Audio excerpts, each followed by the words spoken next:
네, 여러분들 반갑습니다. 박영준 교수와 함께하는 반도체 공부 마음공부 제3 주제 강의. 오늘 모스펫을 이용해서 무엇을 할 수 있는가, 시스템 반도체, 메모리, 그리고 심지어 광전 소작, 광을 이용하는 카메라 같은 거에 대해서 설명하도록 하겠습니다. 항상 이렇게 강의를 시작하면 또 설레이고 긴장도 되죠. 여러분도 설레이고 긴장되기를 바랍니다. 시작하기 전에 전자홀 배웠잖아요. 1, 2강에서. 굉장히 거의 공짜라고 생각할 정도로 싸고, 모스펫 역시 트랜지스터 역시 싸고, 다음에 심지어 우리가 오늘 25분 정도 투자할 그 시간에 다루는 것은 거의 70년간 인류의 어마어마한 노력이거든요. 그런 관점에서 우리가 감사한 마음으로, 설레는 마음으로 공부를 시작해도 좋겠다고 생각합니다. 오늘 강의는 제3강 메모리 시스템 반도체. 그래서 시스템 반도체이든 메모리든 을 이루는 가장 기본적인 소재는 모스펫. 조금 더 설명하고요. 특히 CMOS, PMOS, NMOS를 같이 섞는 CMOS죠. 그래서 Complementary MOS 시스템 반도체 이야기하고요. 다음에 메모리 반도체, 다음에 정리하도록 하겠습니다. 현대 거의 대부분의 트랜지스터는 초기에 바이폴라 트랜지스터가 아니고 노벨상을 받은 그 이후에 발명된 모스펫 트랜지스터예요. 한국분이 발명하셨죠. 그 당시에 벨 연구소 미국 동부에 있죠. 똑같아요.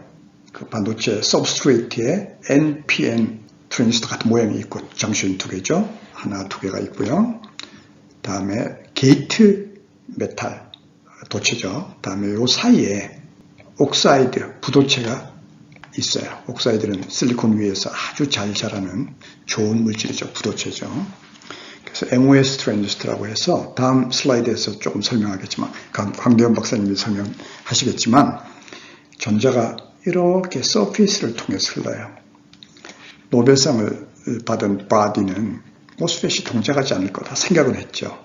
그러나 강대현 박사 아니야, 돼 하고 발명했어요. 그 이유는 전부 다 이 트랜지스터로 만들어요. 시스템 반도체가 되든 메모리가 되든 심지어 카메라가 되든 이런 구조를 이용해요.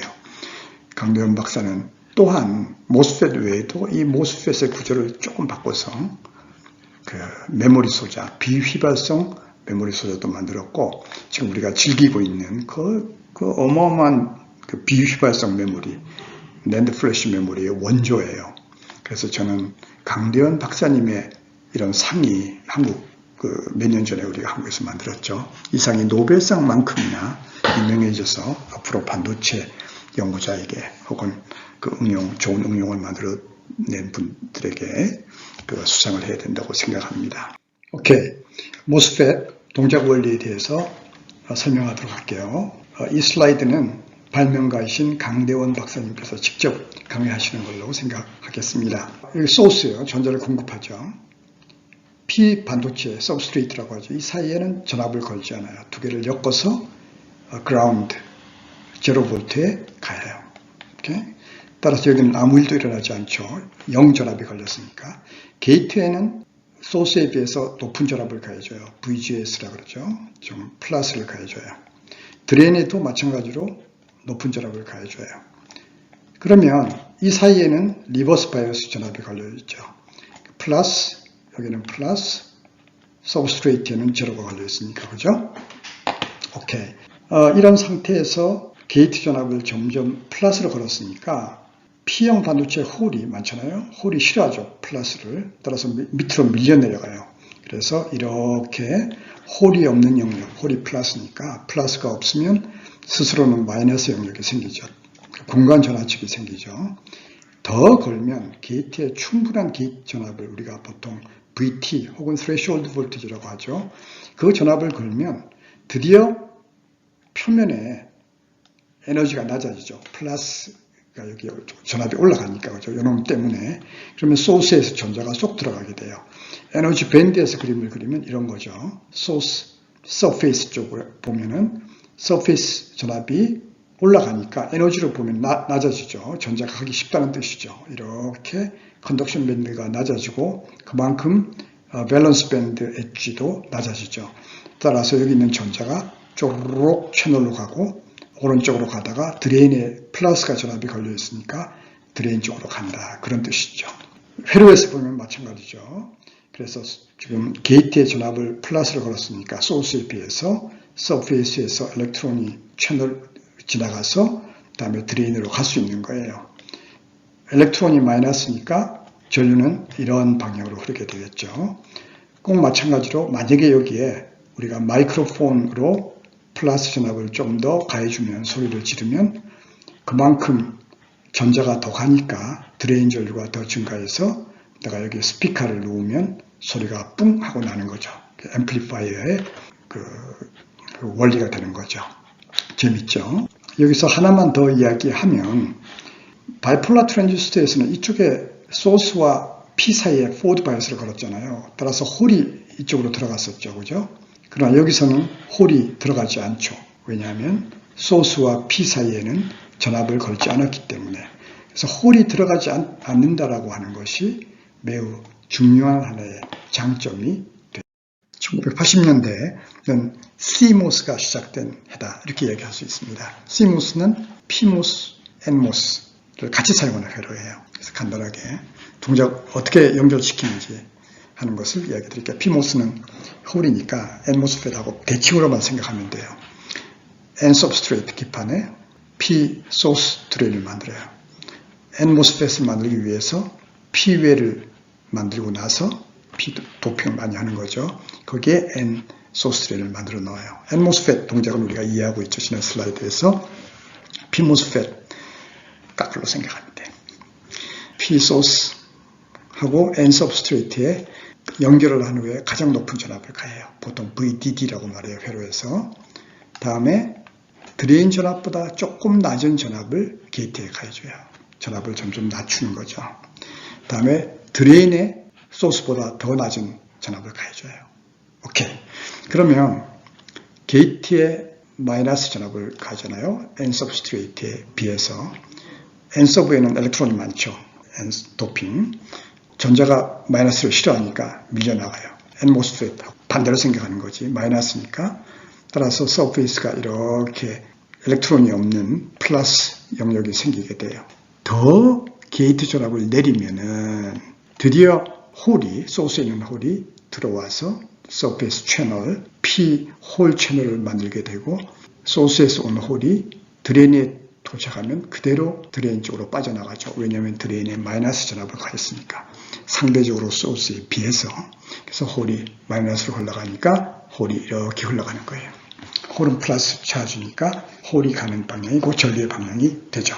에너지 밴드로 그리면 똑같이 지금 홀이 소스에 많이 있어요. 홀은 물방울 가갔다 그랬잖아요. 목욕탕에 물방울이 위에 있는 놈이 아래로 가면 못 가죠. 내려가는 것이 더 에너지가 필요로 한 거죠. 따라서 소스가 채널 서페이스 쪽으로 못 가요.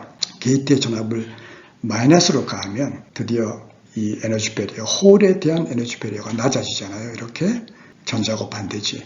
그러면 이 홀이 이쪽으로 갈 수 있고 간 홀은 드레인의 소스에 비해서 낮은 전압을 가했기 때문에 소스로 휙 빠져나가는 거죠. 이게 PMOS의 원리예요.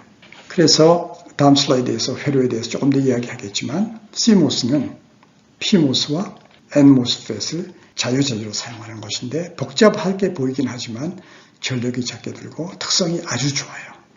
그래서 현재 쓰이는 모든 집적회로, 거의 모든 집적회로는 CMOS 회로다. 이렇게 이해하면 되겠습니다. 네, 시스템 반도체 PMOS, NMOS. 아마 이번 강의에서, 7개 강의에서 가장 복잡한 그림이 되겠지만, 그렇지만 간단해요. 우리 해봐요. 우리가 NMOS, PMOS를 갖고 있어요. 자, 만약에 이 트랜지스터를 가지고 조합을 해서 NOT, NAND, NOR 회로를 가지고 있으면 어떤 기능의 디지털 회로를 만들 수 있어요. 계산도 하고 또 프로그램을 돌리는 컨트롤 디지털 회로도 만들 수가 있어요. 재밌죠? 자, PMOS, NMOS 하나씩 가지고 있어요. 연결해 볼게요. PMOS 소스 VDD에 붙이고요. 두 드레인끼리 해서 아웃풋이 되고 그 다음에 두 게이트를 연결해서 인풋이 되고 NMOS의 소스를 가장 낮은 전압 제로에 연결해요. 오케이? 자, 인풋이 1이에요. NMOS 켜지죠? PMOS 꺼져요. 그죠? 아웃풋이 가장 MOS를 통해서 가장 낮은 전압 0이 돼요. 거꾸로 인풋이 제로예요. PMOS 켜지죠? MOS 꺼지죠. 아웃풋이 PMOS를 통해서 가장 높은 데 연결이 돼요. 1이 됐어요.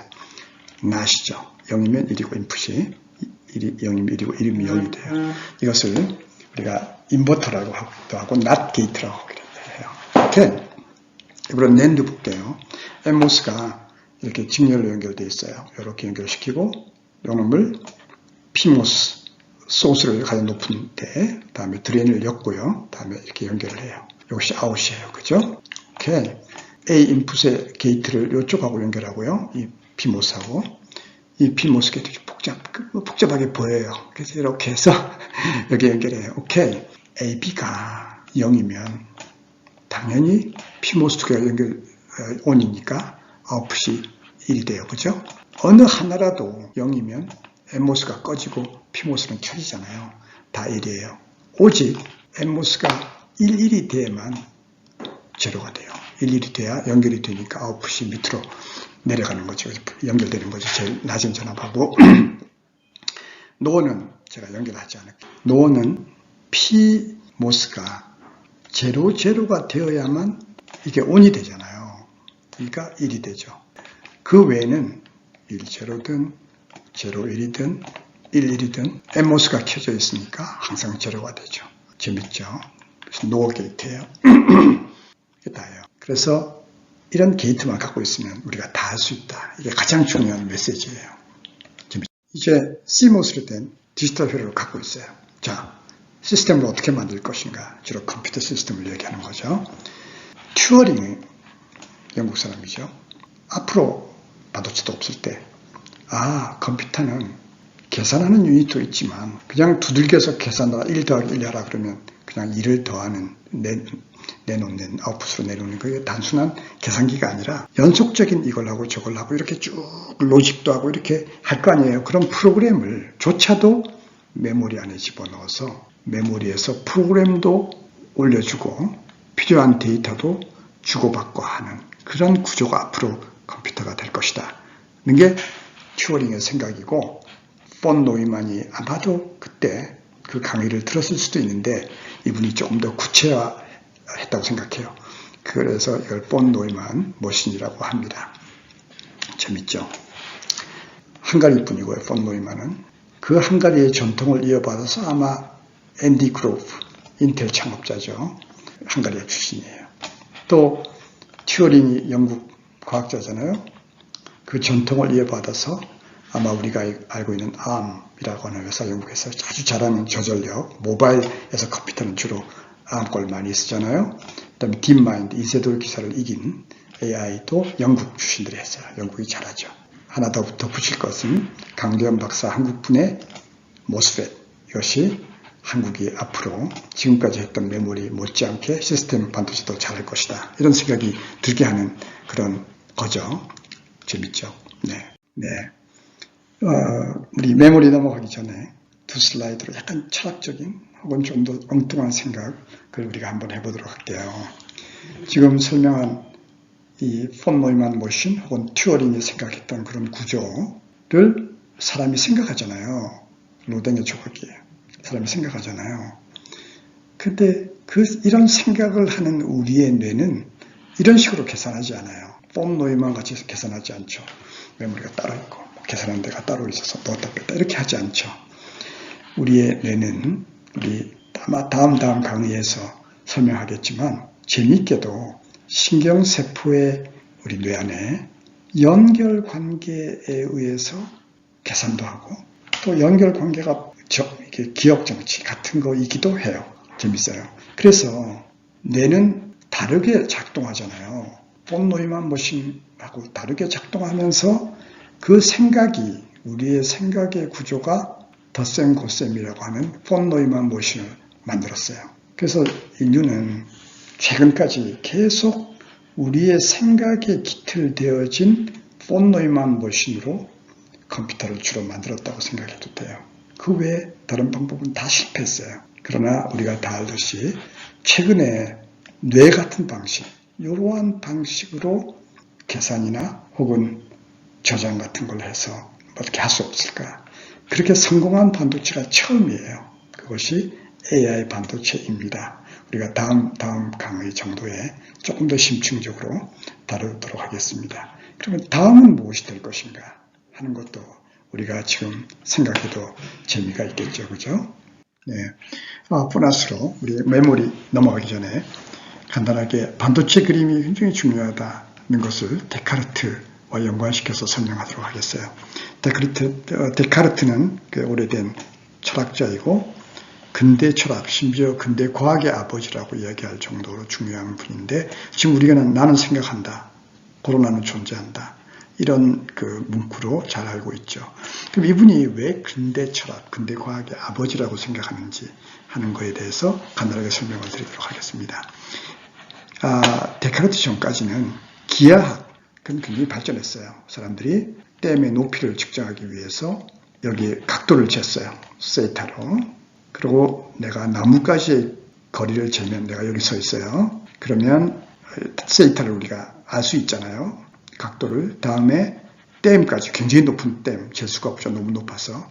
거리만 측정을 하면 내가 탄젠트 세타 값을 이용해서 이 댐의 높이를 알 수 있어요. 이거는 중국에서도 유럽에서만 한 거 아니에요. 중국에서도 했어요. 오케이. 그러나 해석학, 머릿속으로 생각했지 그림으로 전혀 표현을 하지 않았어요. 예를 들면 우리 로댕이 생각하고 있어요. 골프공이 치잖아요. 그러면 속도가 빨리 차면 날아가다가 천천히 가는구나. 그 정도로 이야기하고 끝냈어요. 혹은 식으로 골프공의 속도가 V는 뭐 예를 들어서 시간에 따라서 어떻게 날아간다. 뭐 이런 식으로 식을 쓸 수가 있겠어요. 그러나 그 정도였어요. 그러나 데카르트는 이거를 즉 시간에 따라서 속도를 이렇게 측정하거나 해서 그림으로 그리면 그 다음에 굉장한 일을 우리가 할 수가 있는 거죠. 예를 들어서 이 기울기로부터 미분을이라고 하는 개념을 인류가 만들어낼 수 있고 다음에 이걸 다 면적을 적분하면 적분을 다 이렇게 하는 거죠. 그죠? 하면 이 면적이 바로 간거리이다. 적분과 어떤 그 미분의 개념을 만들 수가 있고 이런 그 다음에 미분 방정식이 만들어져서 심지어 우리 반도체 해석도 미분 방정식으로 하는 거죠. 이렇게 그림으로 표현하는 것이 굉장히 중요해요. 데카르트 전에는 이렇게 할 수가 없었어요. 따라서 이 데카르트의 이런 우리가 좌표계 x, y를 좌표계를 카테지안 코디네이트라 그래요. 직각 좌표계죠. 이것도 역시 데카르트의 이름을 따서 한 거예요. 그림으로 머릿속에 있는 것을 그림으로 표현하는 것이 굉장히 중요하다는 것을 우리가 알아야 돼요. 오늘 마지막 토픽으로 메모리에 대해서 하겠어요. 메모리는 크게 DRAM, Dynamic Random Access Memory. 우리 다음 강의에서 조금 더 자세하게 다루겠지만 다음에 비휘발성, 이건 정보가 금방 날아간다는 뜻이죠. 둘 다 NMOSFET을 기반으로 두고 있습니다. 오케이. 그리고 정보는 NMOSFET 소스와 P 반도체 사이의 PN 정션에 저장하고 싶어요. 오케이. 이걸 워드라인이라고 하는데 게이트죠. 이걸 선택한 후에 빗라인에 높은 전압을 가해줘요. 그러면 여기 전류가 이렇게 흐르겠죠. 그죠? 흘러서 PN 정션 여기가 플러스가 저장되고 PN 접합에 여기 마이너스가 저장돼요. 그걸 우리가 에너지 밴드 다이어그램으로 그리면 데카르트가 주장했듯이 그림으로 그릴 수 있어야 돼.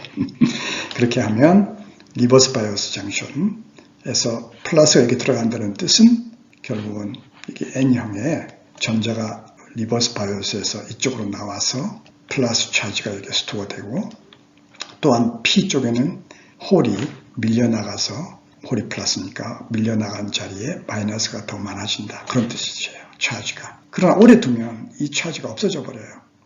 왜냐하면 리버스 바이오스에서 리키지 커런트가 그러잖아요. 리키지 커런트라고 하는 건 여기 전자가 비록 양은 작지만 이쪽으로 찔찔 흘러가서 플러스를 지우게 되죠. 그죠? 또 여기 홀은 작지만 여기에 리키지 커런트가 이렇게 흘러가서 마이너스를 지우게 되죠. 그래서 차지가 영원히 계속될 수 없고 금방 빠진다. 그래서 다이나믹 메모리라고 그래요. 재밌죠? 한국이 제일 잘하죠. 네, non volatile 메모리는 쉽게 데이터가 날아가지 않는다 그런 뜻이죠.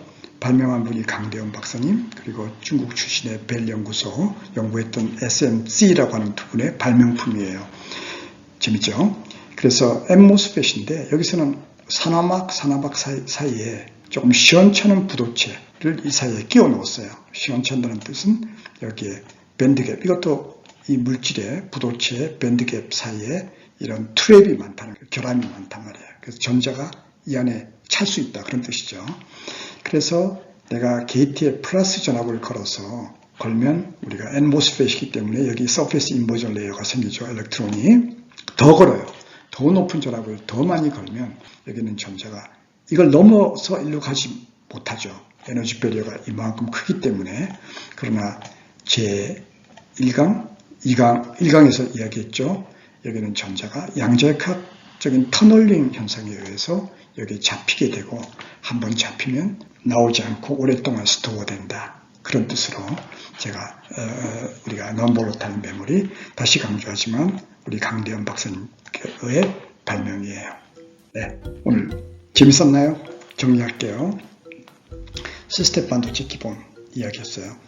가장 중요한 것이 NMOS, PMOS를 거의 공짜로 게이트를 구현하고 튜어링의 생각을 구현한 거예요. 어떻게 보면 메모리 역시 NMOSFET, PMOSFET으로 구현됐어요. DRAM and 플래시 메모리 기본인 비휘발성인 거. 다음에 생각을 그림으로 표현하는 것이 굉장히 중요하다. 는 것이 오늘 이야기했어요. 그리고 우리가 짧은 시간 동안에 오랫동안에 70년이라고 이야기해도 돼요. 그런 것의 기본을 우리가 공부했는데 이것이 어떻게 보면 감사해야 될 일이에요. 골치 아픈 일로 생각하면 안 되는 거지.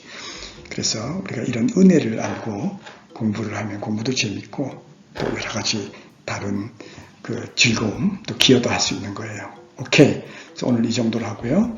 다음 주일에 무어엘로. 이제 골치 아픈 건 조금 이제 줄어들어요. 그리고 3나노 시대가 뭘 의미하는가를 이야기하도록 하겠습니다. 여러분 도움이 됐기를 바라고 다음 주일에 만나도록 하겠습니다.